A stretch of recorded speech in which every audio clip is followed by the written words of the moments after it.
collection of documents, like photos, and there's some essays and stuff in here about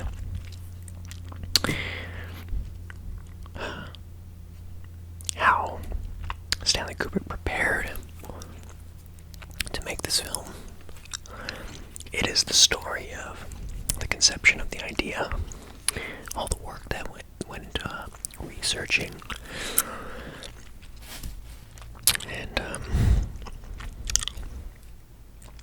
ultimately how and why the film was never made. In a nutshell,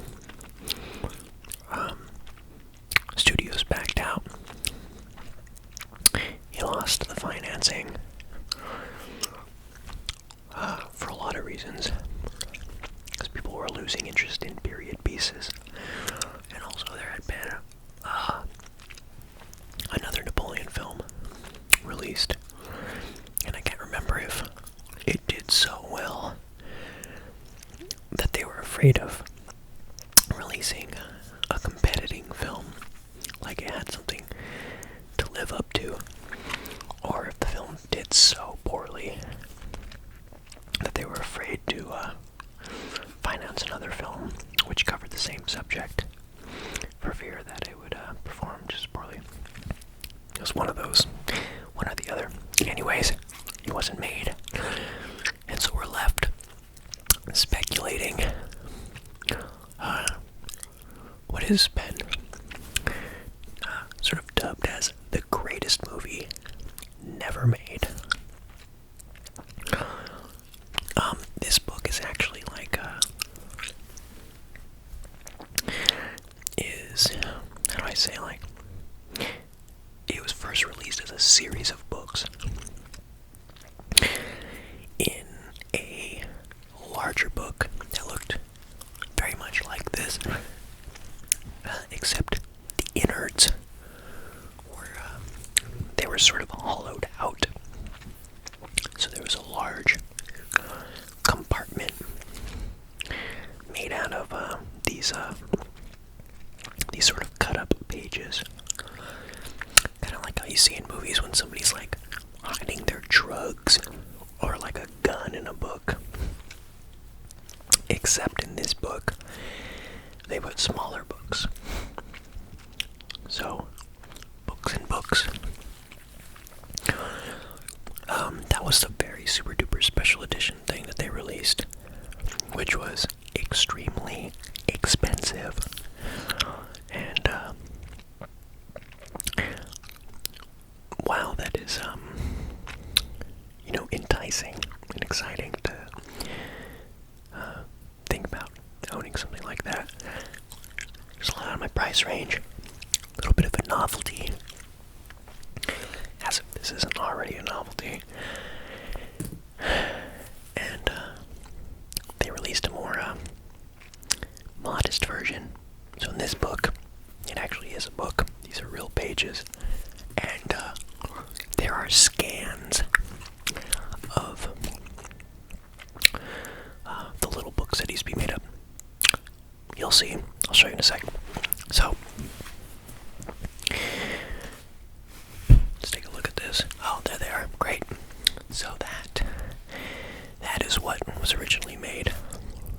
There's 1, 2, 3, 4, 5, 6, 7, 8, 9. I think 9-ish books here. Let's see. This single volume trade edition incorporates all of the material from the original multi-volume limited edition. So,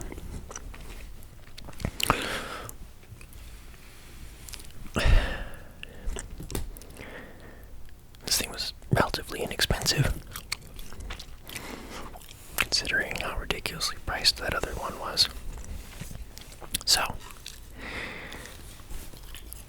I'll take this off over here. Let's see.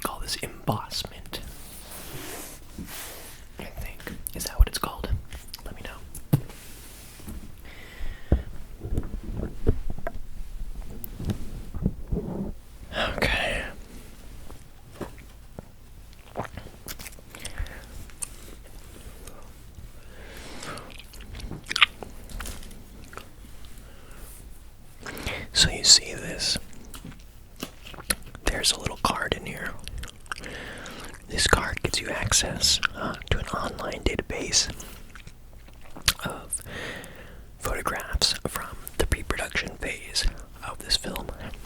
So it's a lot of stuff like, costumes and art direction and sort of like archival photos of paintings from the period. Paintings which they used as reference.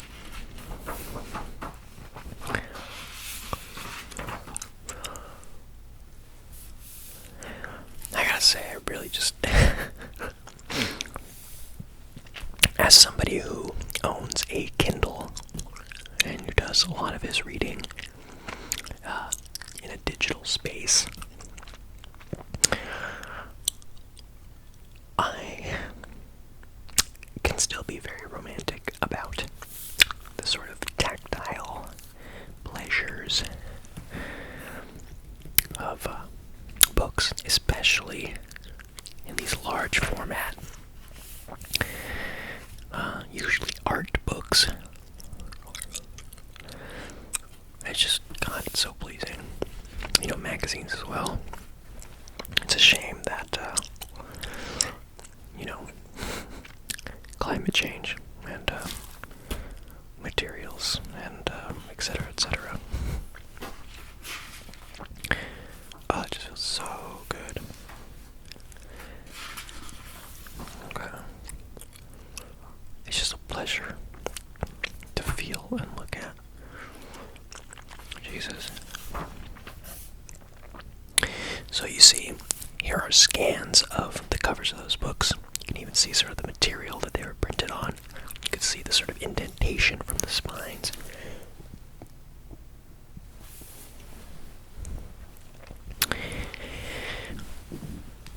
Let's see. Yeah. But I think the way the actual contents of the books were included here and arranged here is these are just kind of how they would have been actually printed on the page. These aren't just scans from a book. That would be so ridiculous.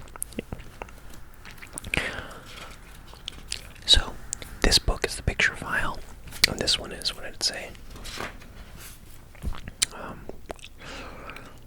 This one is picture file, and this one is text. So I think this is a lot of essays, and the other one above it is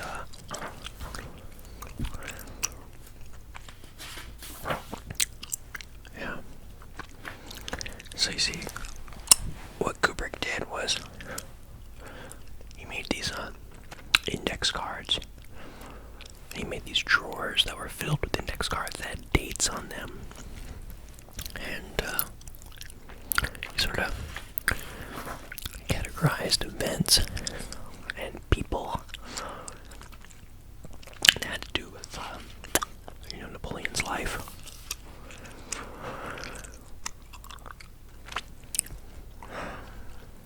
These are all like paintings. I think there may be some photographs of places here.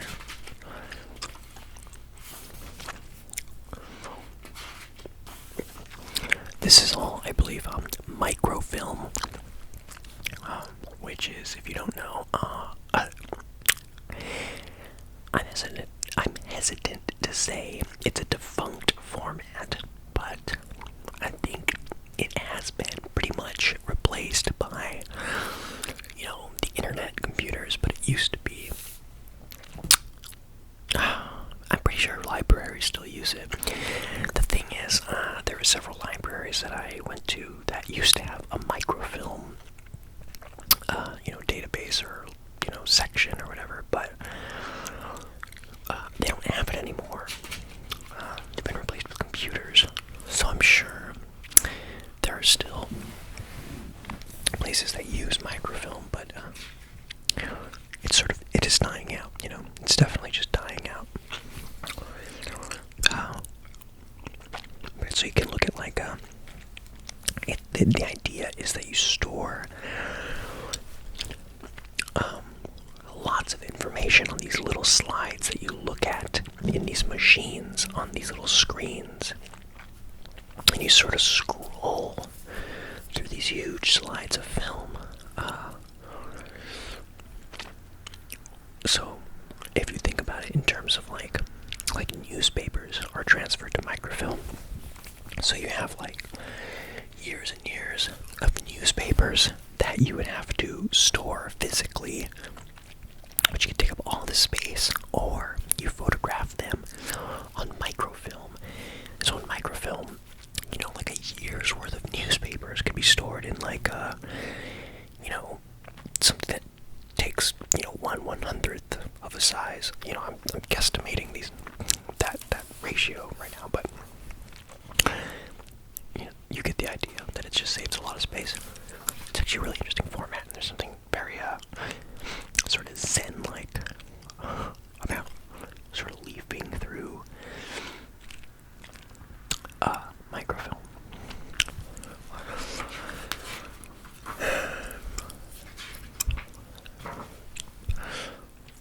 Everything a good story should have.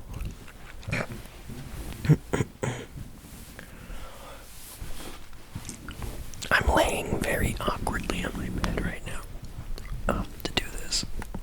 Okay, I still haven't exactly figured out like a perfect system for recording these videos. My camera is actually on top. Is sitting in a microphone holder on a mic stand. It's actually a very perfect sort of setup. But I still have yet to find a good way to, do the audio recording too. I may just need to get another mic stand. I actually didn't think of that. I'm just not really trying to spend that money right now. So, yeah, I have to turn my camera on because this is a point and shoot camera. So the lens comes out, it extends out, and then it's like a telescoping lens. It sort of goes in little compartments, and when it's extended, I stick it through the little rubber band thingies, the little like stabilizer bands on the microphone stand, and it sits nicely there.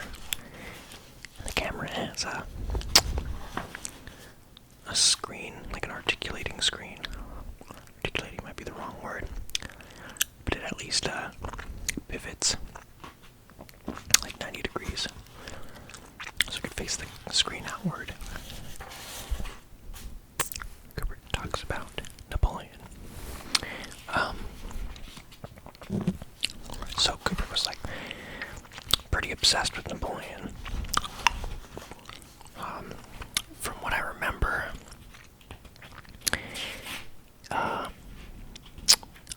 I know this sort of secondhand. I don't think Kubrick said this himself, or at least it's not on record, but I think his name is Chan or Yan. I think it's his wife's brother or something, who said that Kubrick found Napoleon fascinating because his life is a story of somebody who sought such an extraordinary amount of control in his life, and managed to get it, but who, despite all that control, in the end, kind of lost a lot of that, who couldn't really nail everything. And I think it's about sort of somebody who thought everything through, but eventually sort of met his limitations and couldn't foresee everything, which led to his downfall. I don't really know what the story of Napoleon is exactly, but I guess he made some very critical error in judgment. Something just slipped by him and he messed up. This says, after Kubrick's death, his Napoleon material was culled from various locations around his estate where it had been stored over the years. Many of the boxes are labeled with Kubrick's handwriting and are while some have been filled with loose material and arbitrarily rearranged since his death. This informal inventory describes the material in its actual state as of this writing in 2005/6.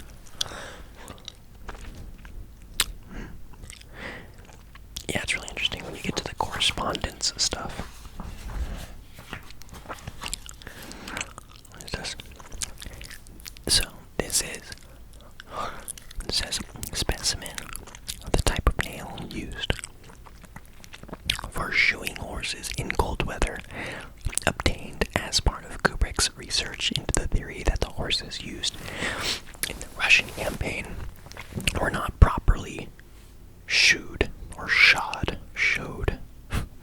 properly shoed for winter. Yeah, very interesting. There's some correspondence you'll see about that. He sort of writes to the experts. You see him saying, like, hey, can you look into how horses were shoed back then? So you see, these are all the boxes. All these sort of trunks filled with research and pre-production materials. From top to bottom, Perfecta file box, custom-made file box, Eastlight file box, the steamer trunk in which Kubrick stored script and treatment drafts. Views of the carefully organized draft inside one of the steamer trunks. Look at those. So those are drafts of the screenplay. This screenplay, by the way, is included in this book. I have these pages bookmarked because for a while I really wanted to read it, but I can never quite pull myself to get super into it. Napoleon, the draft prior to 10/9/69. It's very close to my mother's birthday.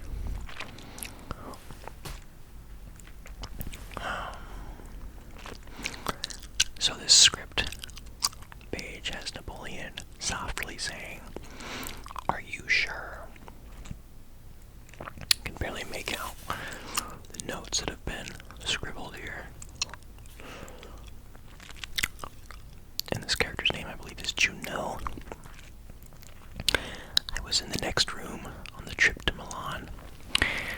I was with her maid. She had an adjoining room at an inn we stopped at. Napoleon responds, "My God, do you know what you are saying?" Juno said, "Yes, I wanted to kill him, but Joseph said that if the truth ever came out, it would hurt you." These lines are retracted, crossed out. It looks like he's written something else here. He said it killed him. People would say you had the courage to do it yourself. Napoleon says, "Oh my God, oh my God, oh my God." Napoleon slowly sinks into his knees and collapses on the floor.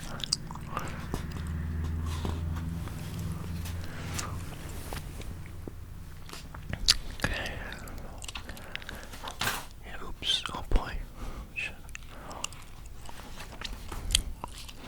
I try to be pretty precious with this book, because it's one of the only ones I bought, like, new. The other books, I still take care of them, but they're a bit is that the right way? Ragtag, yeah. Because I bought them used. These are like chapters here. I'm positioned very awkwardly. One second.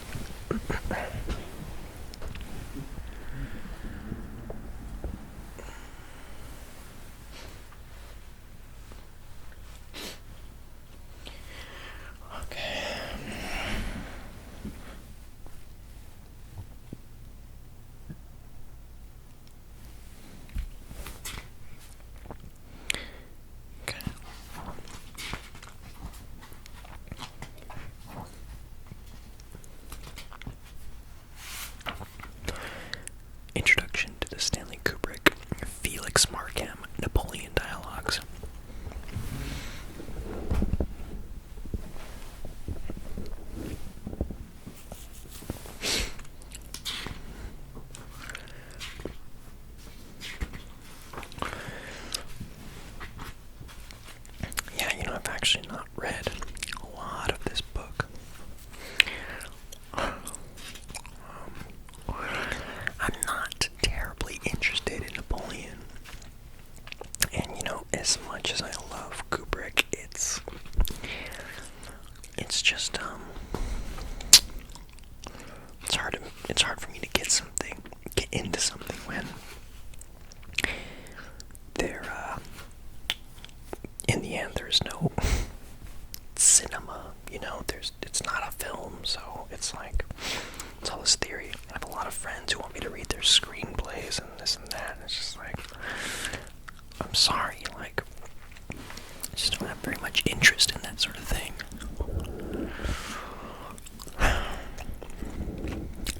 Not saying that I don't always, or that I always dodge my friends' work like that.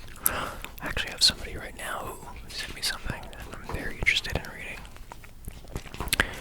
My friend Kahea.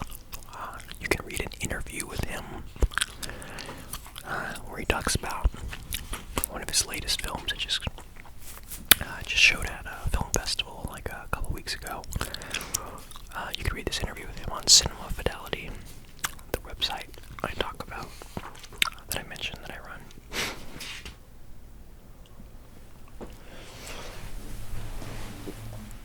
Okay.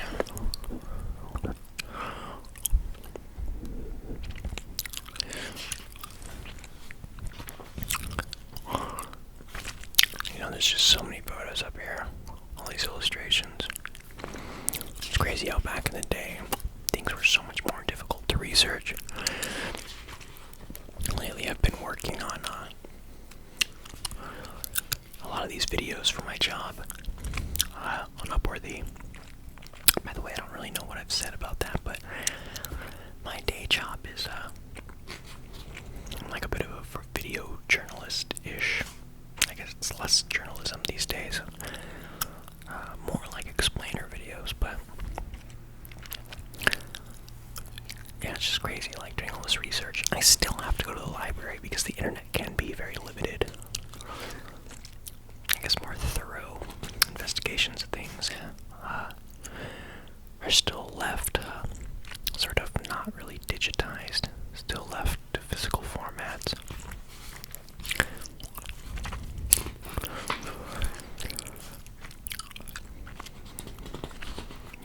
Information has been pretty democratized, but there's still so much out there that is not available on the internet.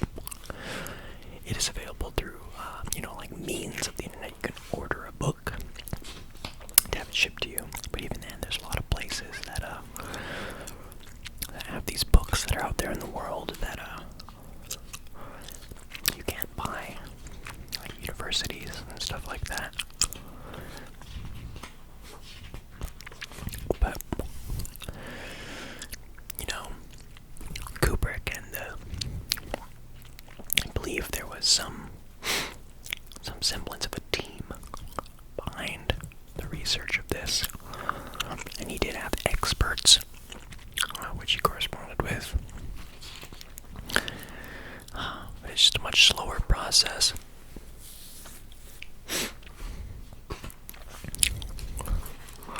There is a whole lot to go through here. Whoa, Daddy.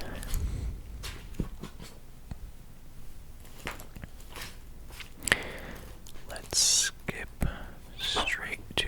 Yeah, I don't really...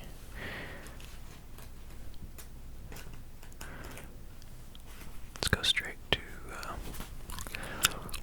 I guess this section of the book is Napoleon movies in the past.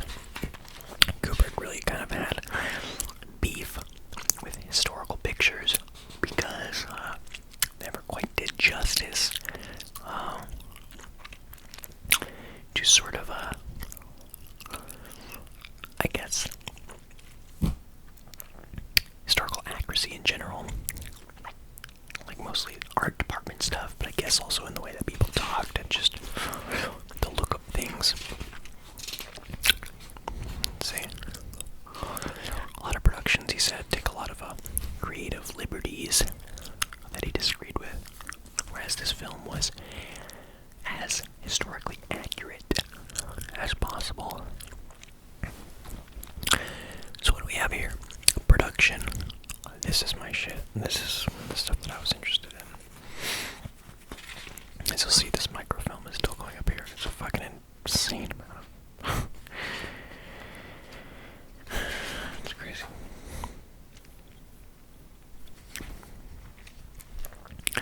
Okay, let's read what this says. This book contains some notable documents pertaining to the production of the film. Paperwork of this sort was not always carefully organized in the archives, and therefore tends to be somewhat confusing. Nonetheless, the documents herein shed light on Kubrick's intentions for the production of the film.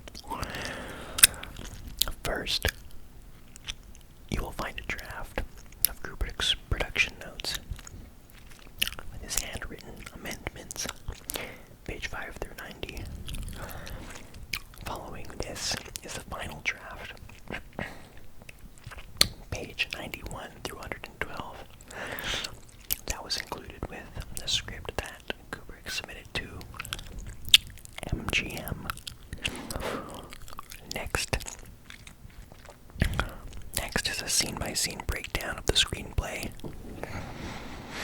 Page 1. Wait. Yeah, am I reading this right? Sorry, I'm getting really, next is a scene-by-scene breakdown of the screenplay. Page 113 through 194. Followed by a list of characters and the budget proposal for shooting in Romania. Page 195 to 245. Finally, the last part contains various charts and newspaper clippings. Page 245 to 255.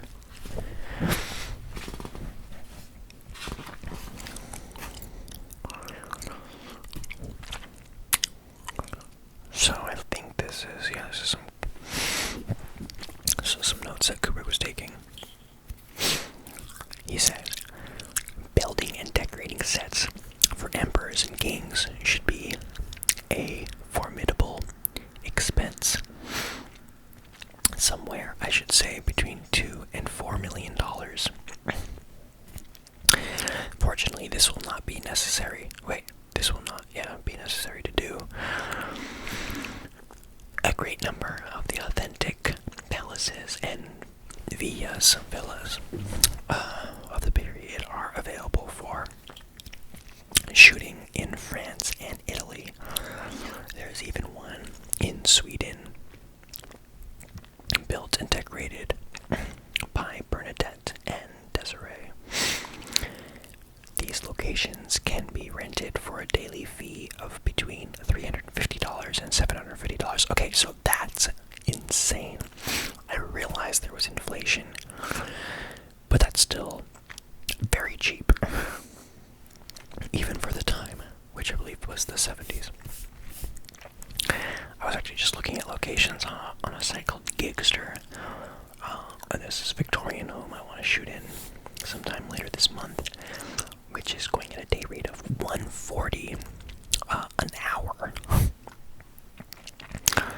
with a minimum of 2 hours, which, to be very honest, however expensive that may be, I'm pretty sure it's like inexpensive relative to fucking everything else.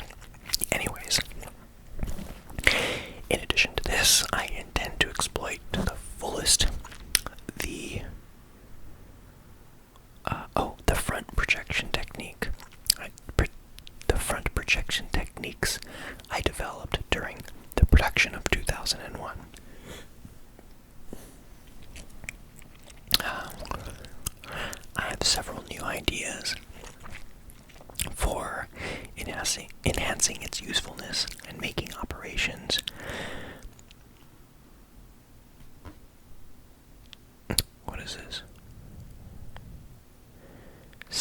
generally more economical. Some sloppy handwriting here.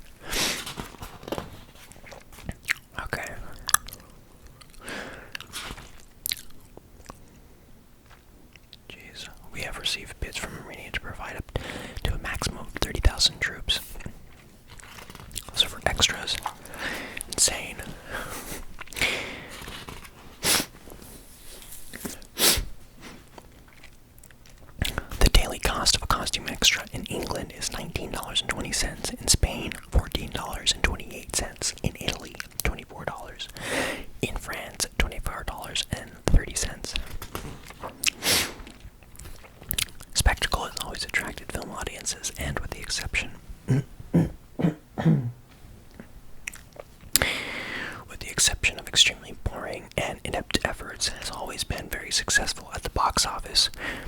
The four principal areas of cost which account for the largest proportion of any spectacle film are: 1. Large number of extras. 2. Large number of military uniforms. 3. Large number of expensive sets. And 4. High-salaried movie stars. I intend that for Napoleon, these four areas be handled in a manner which will allow substantial savings to the budget, but still the film to be produced in a significantly low cost than I had first envisioned. It's crazy because he's like, making a very big effort to make a gigantic movie for a really good budget without having to sacrifice quality on things. One of the big things is I'm sure we'll get to this soon, where he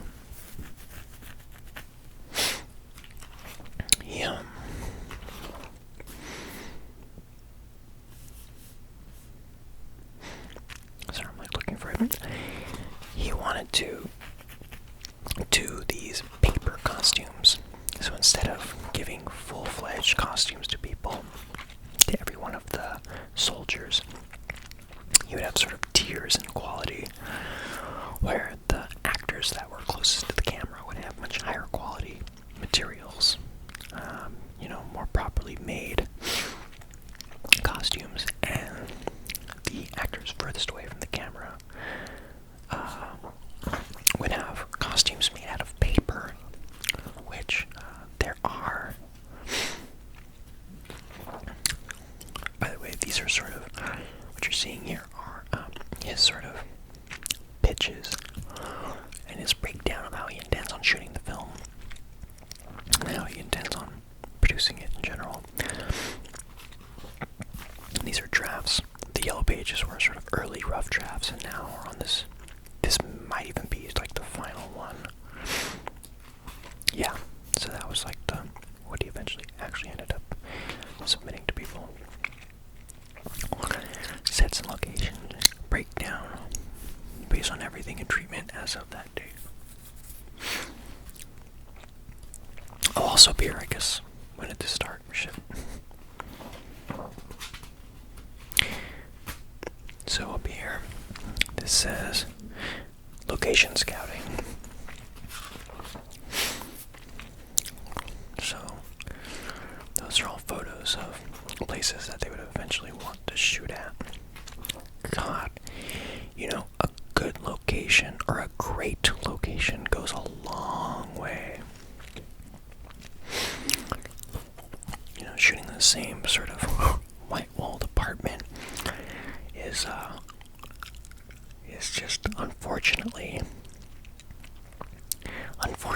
common in a lot of lower budget productions.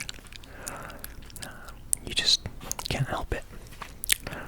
Modern living is just so much of that. So many people are living in just white-walled apartments.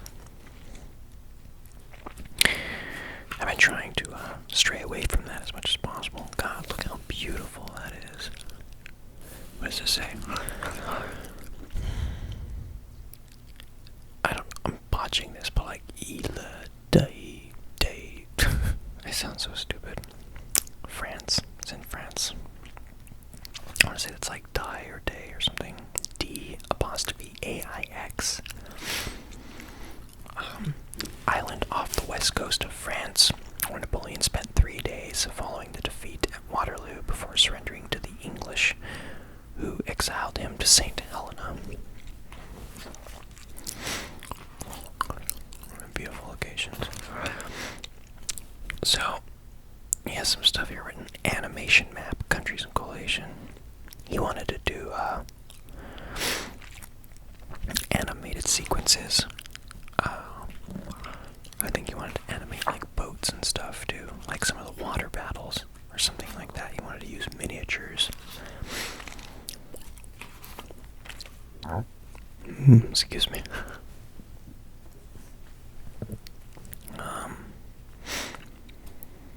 Paris.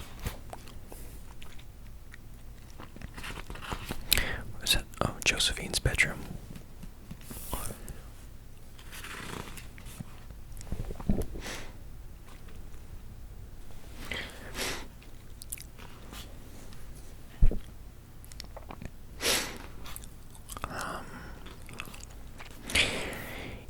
I don't know if he went out and took these photos himself, or if these photos were taken by a man named Leon Vitelli. I mean, it could have very well have been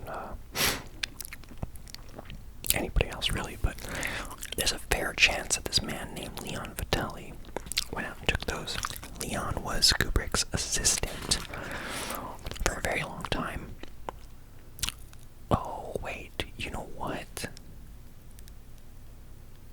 I think Barry Lyndon is where they met. I forgot where he met that man, but it might have been after this movie, actually. Or maybe right before it. Leon Vitelli is an actor in this film, so this might have been when they first met. But Leon Vitelli would later go on to, I feel like I'm saying his name, his like full name over and over and over. Leon Vitelli.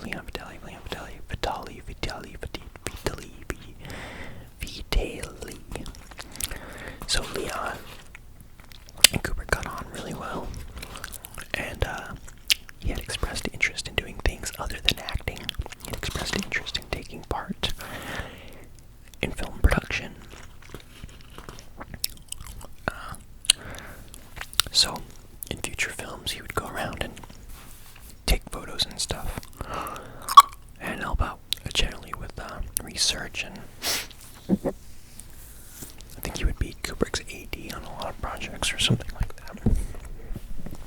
Napoleon Bonaparte, Josephine Bonaparte,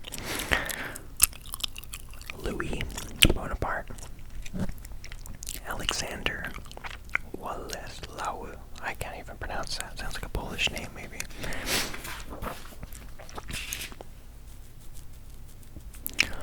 So these were this is location research photography. He also did some camera tests, I believe. Not just still frame, but motion picture tests. This says Romanian proposal, November 1968. Corrected, January 19th, 1969. Let's see.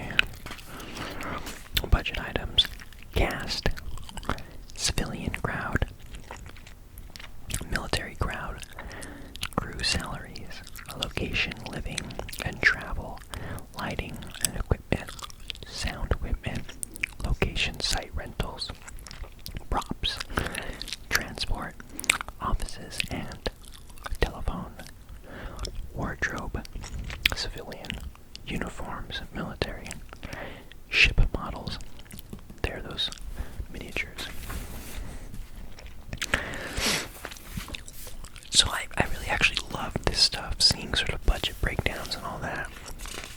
It's very useful in sort of devising your own, own methods for budgeting films.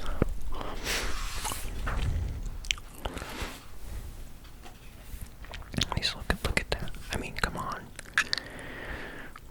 I would love to shoot in a place like that. I think the next project is going to be so much fun because I found such an excellent location that I can actually afford.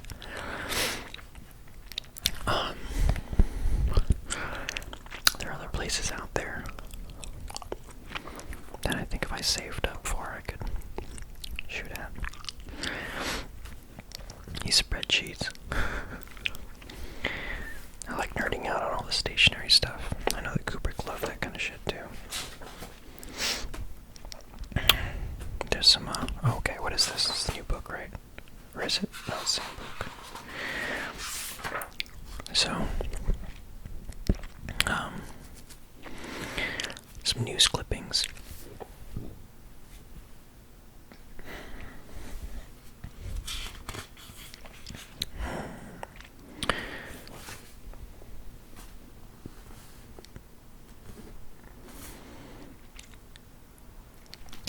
Okay, so these are all like, when talk of him doing a Napoleon film started entering the, when the press got whiff of that. Kubrick to film Napoleon, New York. Stanley Kubrick, who produced 2001: A Space Odyssey, will begin work sometime next year on Napoleon. MGM president Mr. Robert H. O'Brien said that Kubrick would write, produce, and direct the color film on the Bonaparte biography.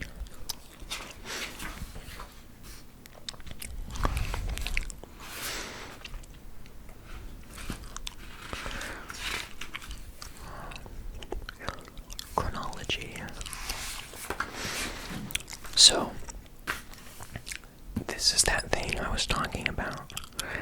It was, I'll just read it right here. Via Oxford historical advisor Felix Markham, Kubrick hired a team of graduate students to compile an exhaustive database tracing the activities of the various historical characters likely to be included in the script. There was no need to include Napoleon himself, since detailed chronologies were already widely available. The information was typed on index cards, color-coded by person, and organized in drawers by date, thus enabling Kubrick to immediately identify the whereabouts and actions of any given character on any given date. That's wild. So it's just like, where was this person on this date? Boom. There it is. May, June, July. So April 1st, 1807, Josephine. Napoleon moves his quarters to Frankenstein, where, I can't even see this, or blah blah blah blah blah. This other book is costumes, so this will be chronology of the book.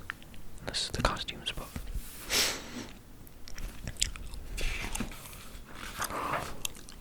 Look at this. It's insanity. So here are those, these might be,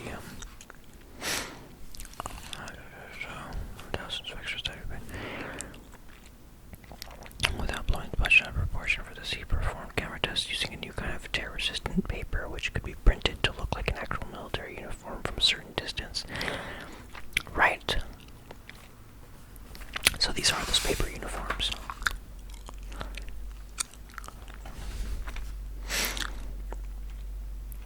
I mean, look pretty good to me.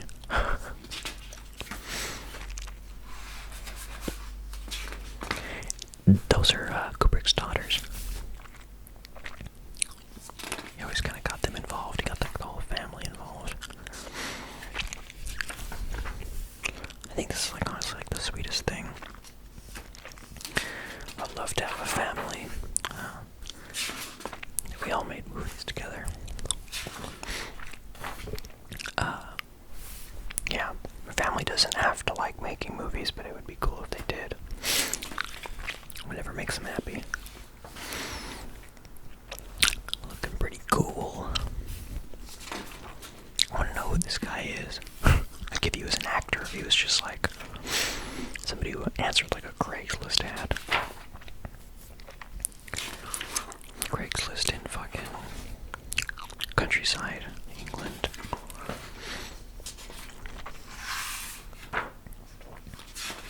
Is that right? He lived in the UK. I forgot where exactly. Oh, it was England. What is this? Correspondence. So here's all that shit that I told you about. Him like writing off to people, to the experts that helped him research the, the history of everything. But also from people like, I think there's like, let's see. Yeah, there's an Audrey Hepburn.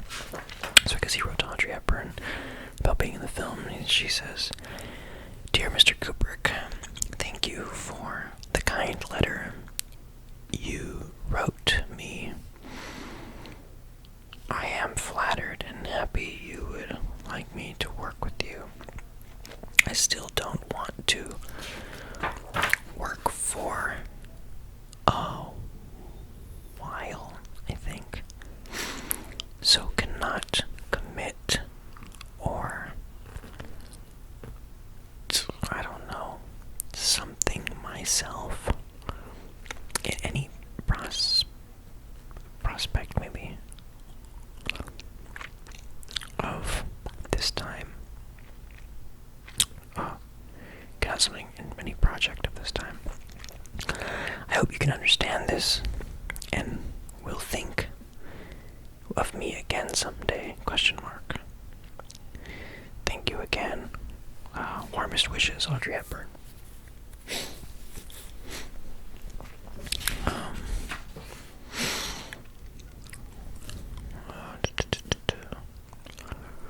Martin Davis. It's so crazy, like, it's just really crazy to read these things. Is this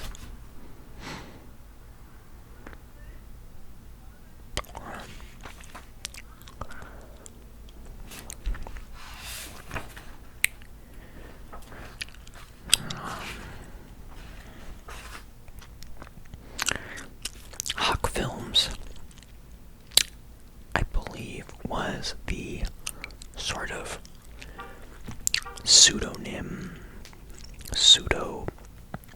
it's like a front for Kubrick's productions. I don't think he ever released anything under like Hawk Films, but he like went through production and that sort of stuff. So people can be like, oh, like, oh, that's a Kubrick movie, that's what this is about. So it's kind of a way for him to hide his productions and keep secrecy until release. I think that's how it goes. Dear Felix, how would a king address a lesser noble in conversation? In Shakespeare, it is Richmond, Gloucester, etc., etc. But what if, for example, geez, I cannot speak right now. For example, the king was addressing, nay, the Prince of Moscova. What do you call him? Prince Moscova? Nay. Presumably the full title in the third person for sarcasm, threats, and very, very formal occasions. Regards, Stanley Kubrick.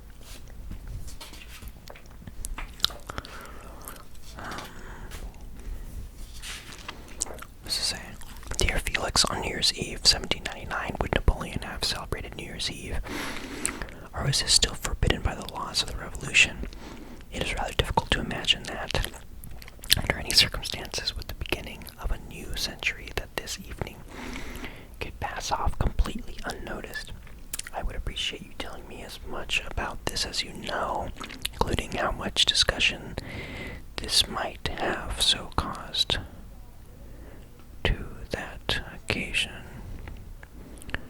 The other more foolish revolutionary procedures, like the decadal, etc.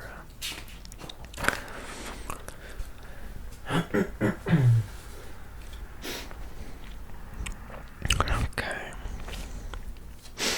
See, this is where he goes on about the horseshoes. Earlier we saw that horseshoe stuff.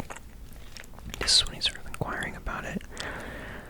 Thank you for your memo on the ice shoes. I have spoken with several experts who tell me the following. In order to put ice nails into the horseshoes, the horse has to be reshoed because there is no room otherwise to put the nails in the shoe. If the horses are shoed in this manner before there is ice or snow, they will injure themselves and go lame anyway. A blacksmith can only shoe about 3 horses an hour, assuming that he has all of the materials that he needs. In this case, he has to remove the old shoes, put the new shoes in, and drive in the frost nails.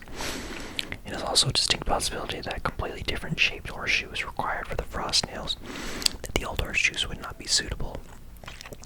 This means that it might have been necessary to make or find enough horseshoes for 30,000 horses, as well as a minimum of 12 frost nails per horse. This is all very insane. These sort of things remind me how silly it is to be a human being.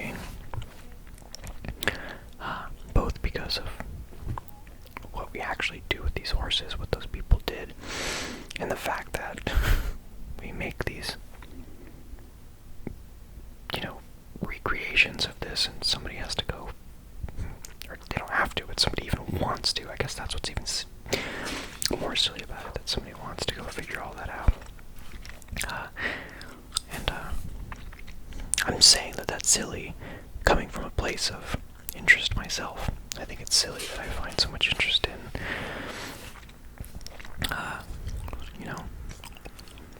sort of mundane, the banalities, Thank you for your note. I am working on the Napoleon deal and editing A Clockwork Orange. My phone number, if I have deciphered your sentence correctly, is 953-2773. So there is Kubrick's old phone number. See, right here. Waterloo was such a silly film. It will not make things any easier, but in the end, I am sure we will get it done. Poor Stanley. Put a lot of time and effort into this thing. Notes. Kubrick was a prolific note-taker and doodler with a great passion for stationery. He collected countless different types of notebooks, papers, pens, and even typewriters, taking every opportunity to put them to the test.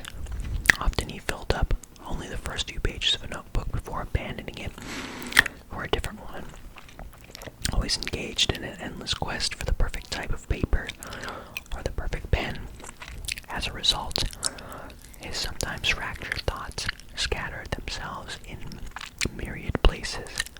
Herein is a selection of some of the most interesting examples of his note-taking. Nice little notebook, and I have something like that.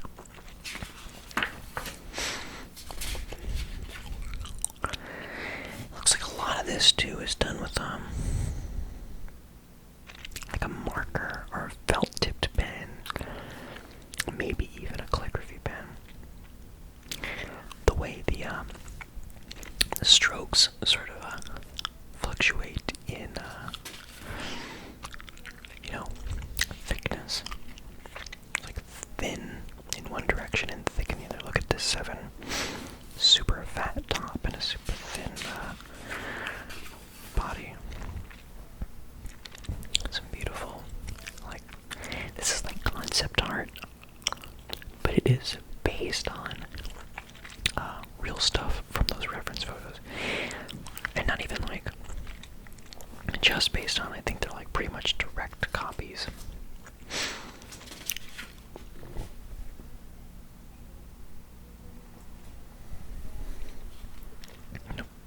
Napoleon notebook.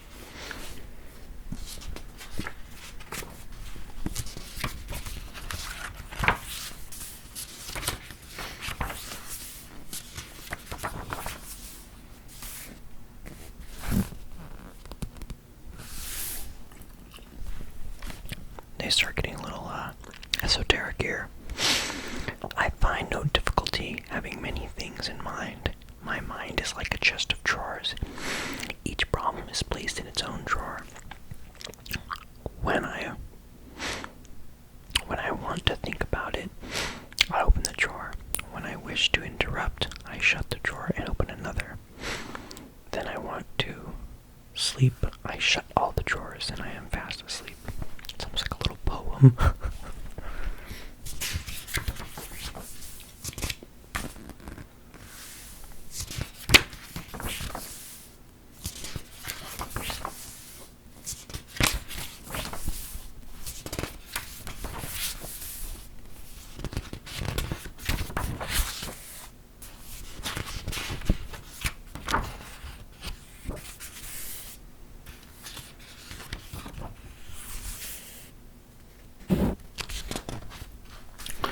This format right here of picture, dialogue, and other sound. I was taught this format in film school. I think it's pretty useful in a lot of ways, but I really used it for anything. But just recently I did a film called Aliens v. Trump, and I did sort of a much more complicated version of this. I made a spreadsheet. So I never wrote a script. I wrote an outline, but when I was ready to make the detailed version, which is kind of like what a script is, I made a giant spreadsheet that had, picture, dialogue, sound effects, and, kind of like all this shit across, costume, special effects, and like characters, and then a separate one for actors, and then, just kind of each row was a shot. I think that was like a really fun way to plan out a movie, but it became a bit difficult to, go through it, and it wasn't exactly something that you could pass off to people. I think you do need to pass off something that is more readable, to sort of get into a flow of something. Anyways.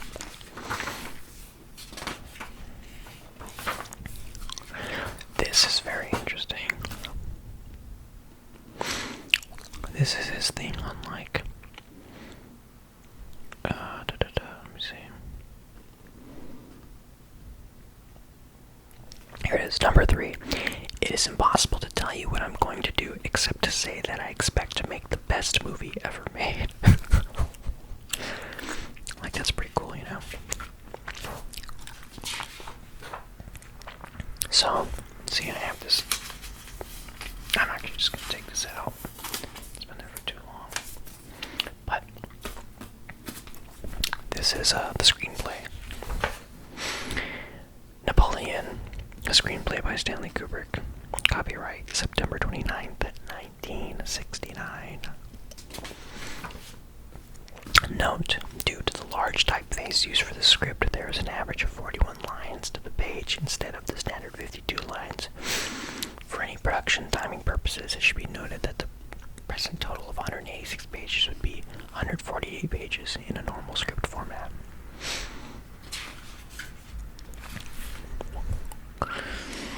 Yeah, so I'm just gonna flip through this one.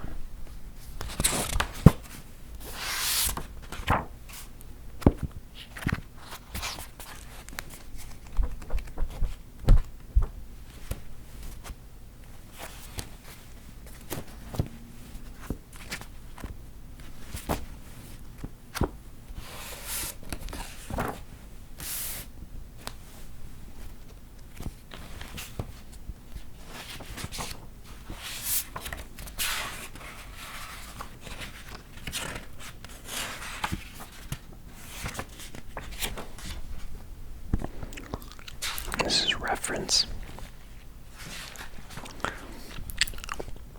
One of the steamer trunks among Kubrick's Napoleon material is filled with 24 ring binders containing period illustrations cut out from the books and magazines, sometimes accompanied by clippings from the film's treatment or script. The illustrations seem to be more or less organized by topic. Presumably, these were used by Kubrick to get a visual sense of various elements of the story. The following are the reproductions of the two binders.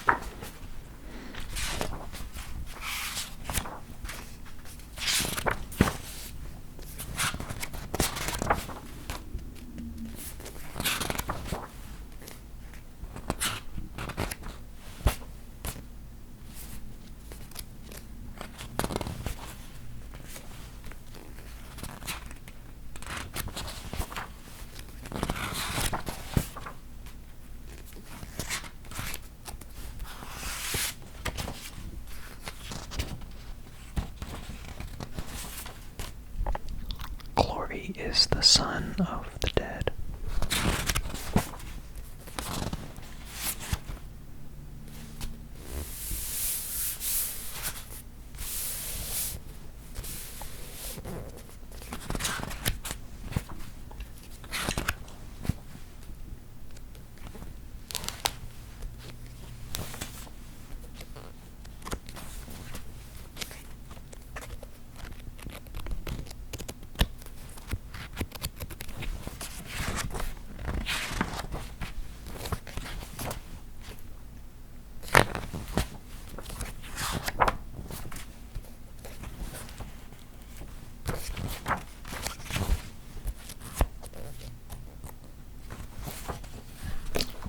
horses in snow.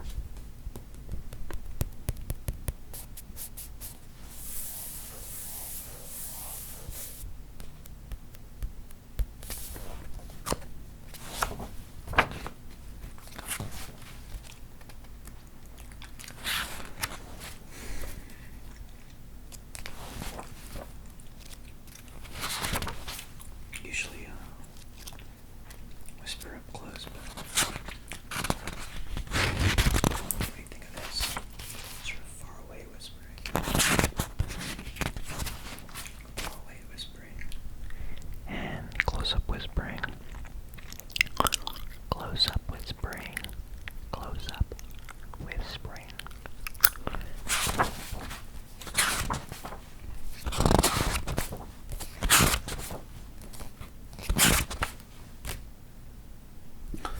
Well, from what I understand, this is all the books that add text. So all the text stuff from everything back here, except in German and in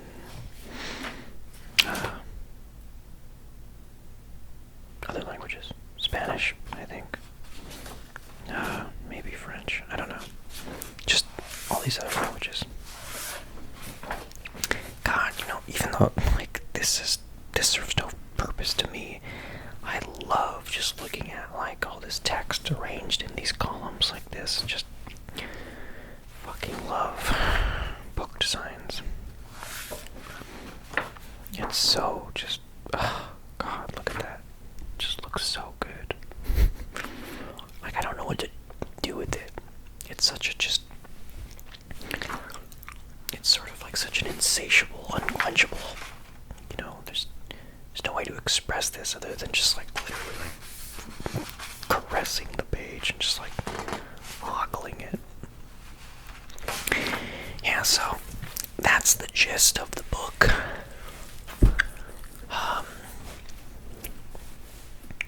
It's a pretty sweet book. I've been putting these little Amazon affiliate links in my descriptions, so if you want to help me out, you can always use those links to go buy these books if you're interested in buying these books. I do recommend pretty much all the ones that I have. I get them for my personal pleasure. I am not sponsored, by the way, by Tashcen. I realize that I have a little fanboy obsession with them. It would be super dope if Tashcen sponsored me.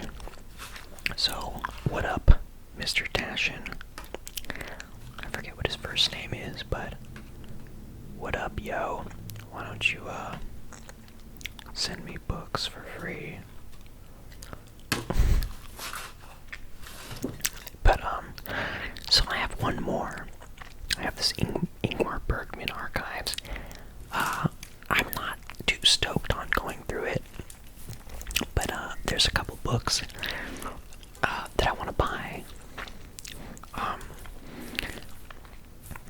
So I'm gonna wait till my next paycheck and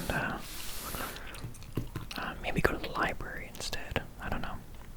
Anyways, okay, I hope you all enjoyed that. It is pretty late in the day. I know I was a little late last week on that last video, which apparently nobody was really a very big fan of. But I had a 3-day weekend and was hanging out with my girlfriend, and it's just fun making that thing with her. But I think the numbers don't lie. That from here on out, it's gonna be a whole lot of gum chewing, binaural whispering, page flipping, film related book stuff. But I'd really appreciate it actually if y'all let me know what you were really interested in.